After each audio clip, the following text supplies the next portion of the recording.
Okay, my name is Reginald C, and today I'll be going over a problem that is determine if the following system is time invariant, linear, or causal. Okay, so the system that we have is y of t is equal to dx over dt plus xt.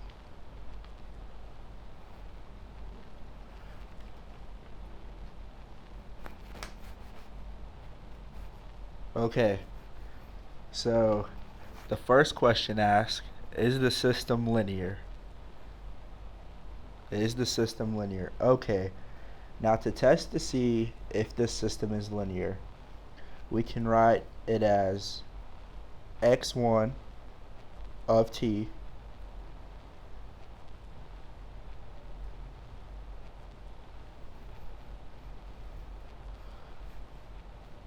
goes to dx1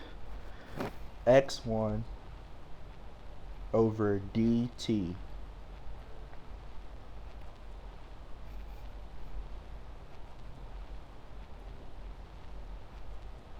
And then we add that to x1 of t, which is equal to y1 of t.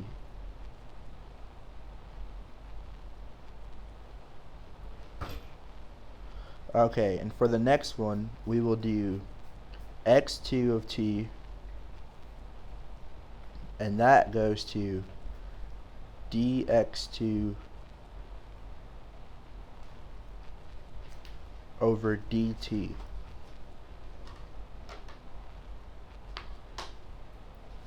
And then we add that to x2 of t, which equals y2 of t. Okay, now that we have that formatted, we can alter it because each one of these is being multiplied x1 and x2 by a constant, which is x1 is being multiplied by a1 and a2 is being x2 is being multiplied by a2.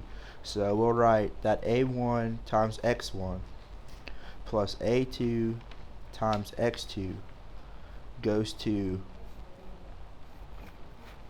d, and this is d times a1 x1 plus x2 a2, and then all this is over dt.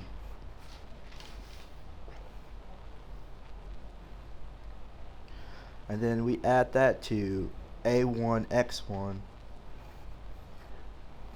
plus a2 x2.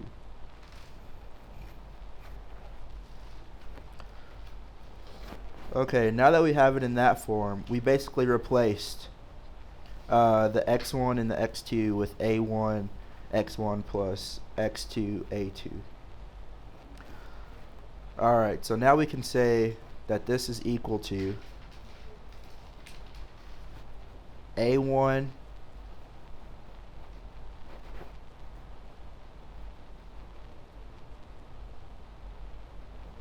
times dx1 over dt, and then we're going to add that to ax1 plus a2, and then a2 is being multiplied by dx2 over dt plus x2.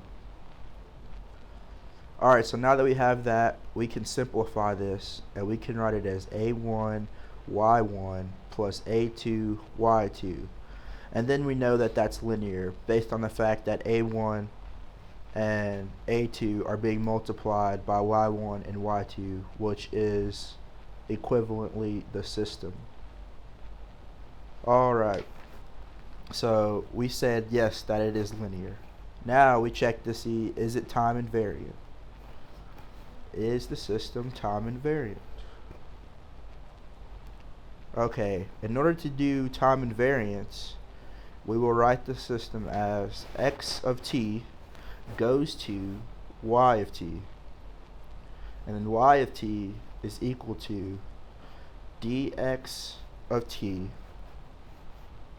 over dt plus x of t. And then we also have that x of t minus t1 goes to d of x times t minus t1 over dt plus x times t minus t1. Okay, so basically we have an x of t which goes to y of t, so some input that goes to an output. And that output, y of t, which is the system, is equal to d of x of t over dt plus x of t. And then to test to see if it's time invariant, all we do is we put in for our t minus t1. So t minus t1 becomes the new input of the system. So we go and we replace the x of t that was in the beginning to a d of x times t minus t1 over dt plus x of t minus t1. And this will hold true for testing to see if the system is time invariant.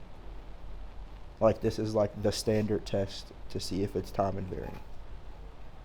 So x of t minus t1 goes to dx of t minus t1, and this is over dt, and then this is plus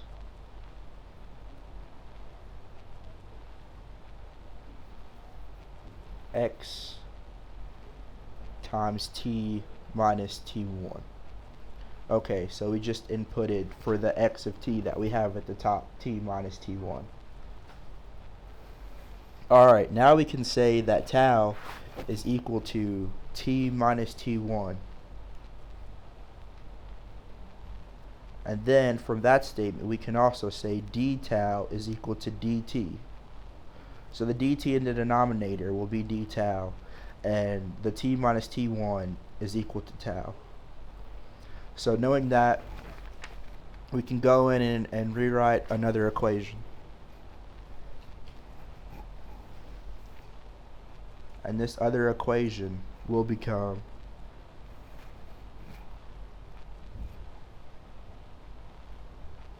d of x of tau over dt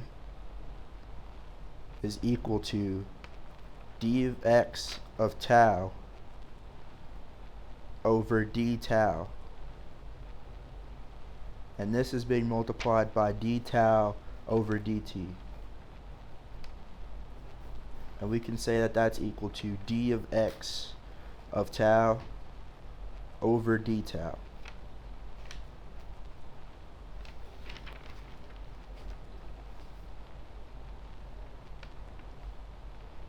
Okay, so basically we just did some substitution in replacing the d of t with d tau, and then we have d of x of tau over d of tau because the dt became d tau.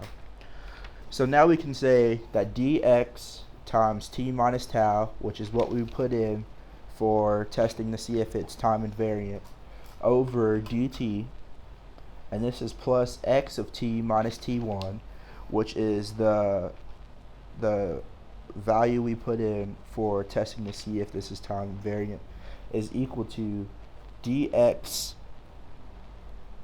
of tau over d tau plus x of tau.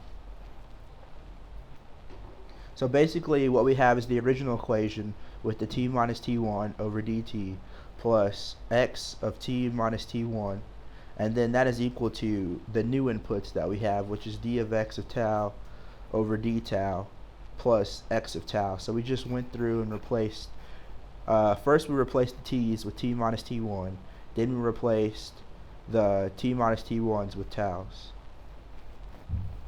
Okay, so now we consider that y y of t minus t1, which is the input that we have that we replaced in to test the test for time invariance. So y of t minus t1 is equal to y of tau, which is equal to dx of tau over d tau plus x of tau.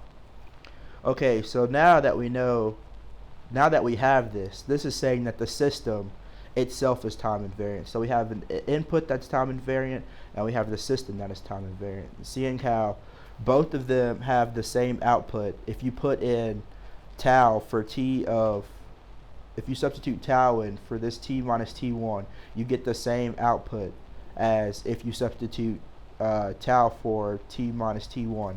So given that these are the same outputs, then this answer is time invariant. So we can say that this system is time invariant. Okay, and then the last one is the test to see if this is a causal system or not. Okay, so by inspection of this system, we can say that it is causal. We can say that it's causal based on the fact that it has this d of x over dt.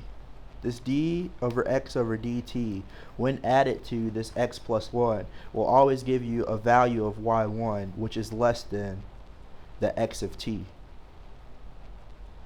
So we say that it is causal because y of t will always be greater than the x of t. So the input will always be less than the output will always be less than the input. Alright, my name is Reginald C, and thank you. Hope this helped out in any way it could. Peace.